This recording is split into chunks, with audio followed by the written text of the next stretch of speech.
వాళ్ళు ఉన్నారు. సో అందరూ నా తల్లిలాగే కనిపిస్తున్నారు నాకు ఇక్కడ. మోస్ట్లీ కొంచెం చిన్నవాళ్ళు ఉన్నారు, మేము కూడా అలా కనిపిస్తున్నామని అనుకోవద్దండి దయచేసి. అనుకోవద్దండి. జీవితం అనే సముద్రంలో ఈది గెలిచి వచ్చిన ఒక యోధురాలాగే కనిపిస్తున్నారు ప్రతి ఒక్కళ్ళు.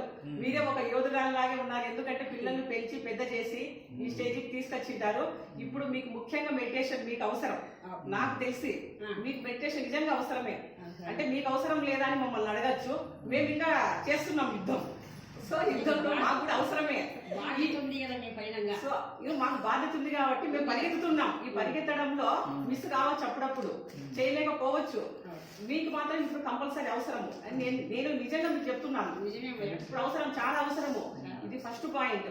సెకండ్ పాయింట్ ఏంటంటేనా, నాకు తెలిసి నేను చాలా కేసెస్ డీల్ చేసినప్పుడు వచ్చేటటువంటి పేరెంట్స్ ఏం చెప్తారంటే, కొంతమంది మా అమ్మాయి ఫోన్ చేయలేదు, మా అబ్బాయి ఫోన్ చేయలేదు, వాడు మమ్మల్ని పట్టించుకోడు.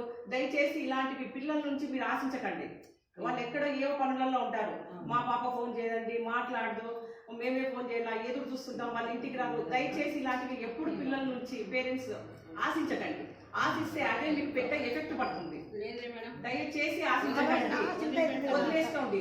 ఈ మెడిటేషన్ లో మీరు అలాంటివన్నీ మర్చిపోతారు. మీరు ఒక వ్యాపకం పెట్టేసుకోండి. మెడిటేషన్ అనేది ఒక వ్యాపకం తీసుకోండి.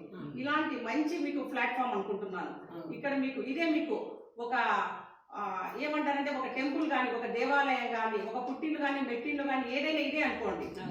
రక్త సంబంధికులు మీకు లేకపోవచ్చు, ఎవరైనా లేకపోవచ్చు, ఇది ఉందనుకోండి. సో ఇక్కడ సిస్టర్ ఉన్నారు, ఈవే పెద్దవాడు అనుకోండి. మీరు ఏదైనా బాధలు కష్టాలు ఉన్నా చెప్పుకోండి. ఇంకా అంతకు మించి ఏమైనా సమస్యలు వస్తే మాలాంటి వాళ్ళని అప్రోచ్ కండి.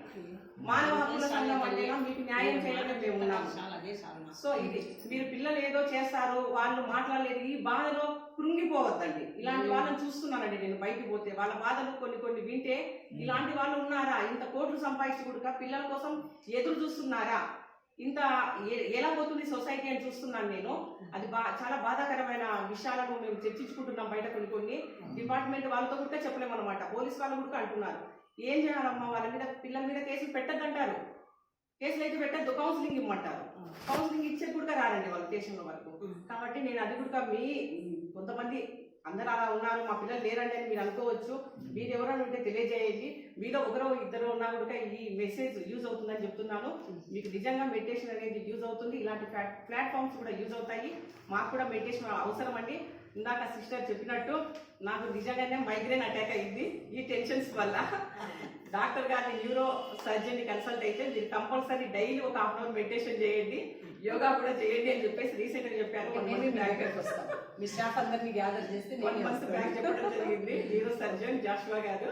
నేను రీసెంట్ గా కూడా యోగా క్లాసెస్ కి వెళ్తున్నాను, మెడిటేషన్ కూడా అటెండ్ అవుతున్నాను. ఒక 3-4 days నుంచి చేస్తున్నాను.